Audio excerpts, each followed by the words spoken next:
Alright, hey guys, Virlis here, and today we're looking at the top 10 Mega Pokemon for competitive battling. I'm probably sure a lot of you guys are really wanting to know what I would put on this list, so I do want to make a quick point. This is going to be a crazy list. If you disagree with it because I have Pokemon not in the right order, it's just opinion. This is how I feel and what I've experienced. So let's just try to get past all that and dive straight into the list, throwing down some surprises. Number 10 is Mega Kangaskhan. Right? He is one of the most used Pokemon right now for Megas. He can get a free Fake Out that's going to do a ton of damage, and he can get power-up punches like nobody else. But he is kind of not tanky and very two-dimensional. So it makes him a very predictable Pokemon to go up against. His stats mean he's going to get one shot by super effective or a really strong move, and he is an easy two-hit KO.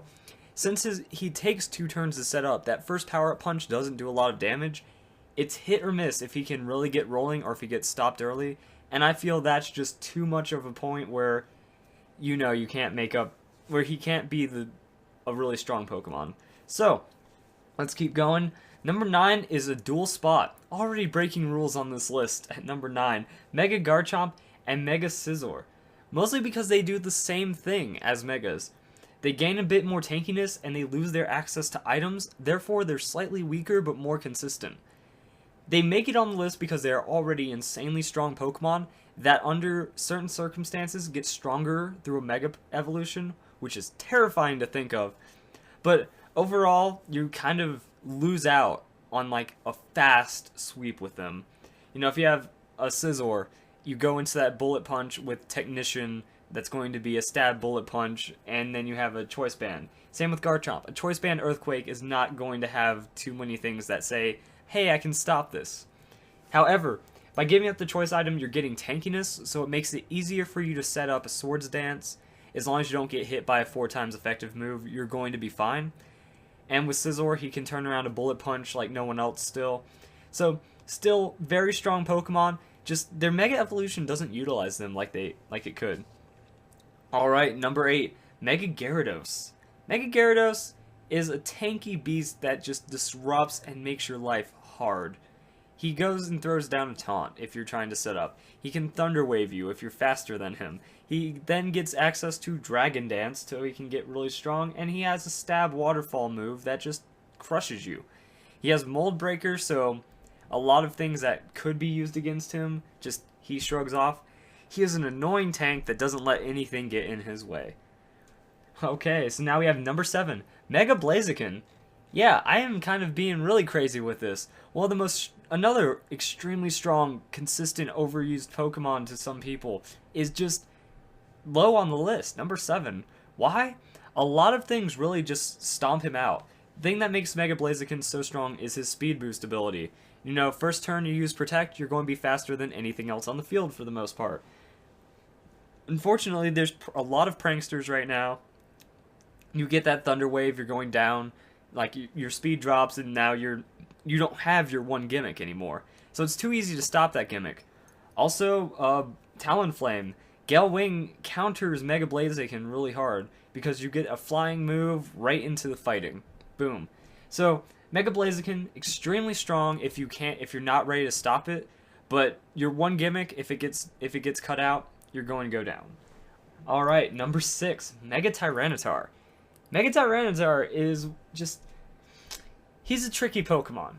He gets a lot tankier, he gets a lot more offense, and because of Sandstream, his effective base stats go higher. Because, with Sandstream, his special defense gets boosted by 50%.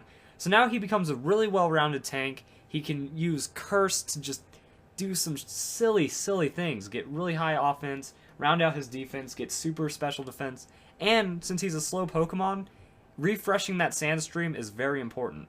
If another Pokemon comes out, like Charizard Y or Drizzle Pokemon to clear up your Sandstorm, you can Mega Evolve into Tyranitar and reset your Sandstream. It's just really useful. His ability can tie in with what he's meant to do as his original ability. So you can extend the duration of a Sandstorm by an extra turn or 2. He's good. Number 5, Medicham. I don't know why people don't use Medicham. I've seen a +0, just a flat-out first turn Mach Punch, knock people out.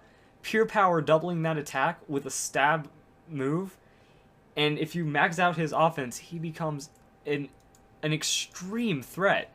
Really good Pokemon right here. And if you can get some kind of stat boost next to it, do a power up punch into a Mach Punch, he just gets rolling and he can become hilariously strong. So, Mega Medicham, number 5 on the list, one of those Pokemon that he is genuinely strong and not a lot of people use him, but if he catches you off guard, he will make your game over very fast. Alright, number 4, Mawile. Mawile does the same thing as Mega Kangaskhan, but better. I said Mega Kangaskhan's 2-dimensional and that's why he's not as good. Mega Mawile is 1-dimensional. You either Swords Dance into hiding behind Sucker Punch, or you use Power Up Punch into hiding behind Sucker Punch.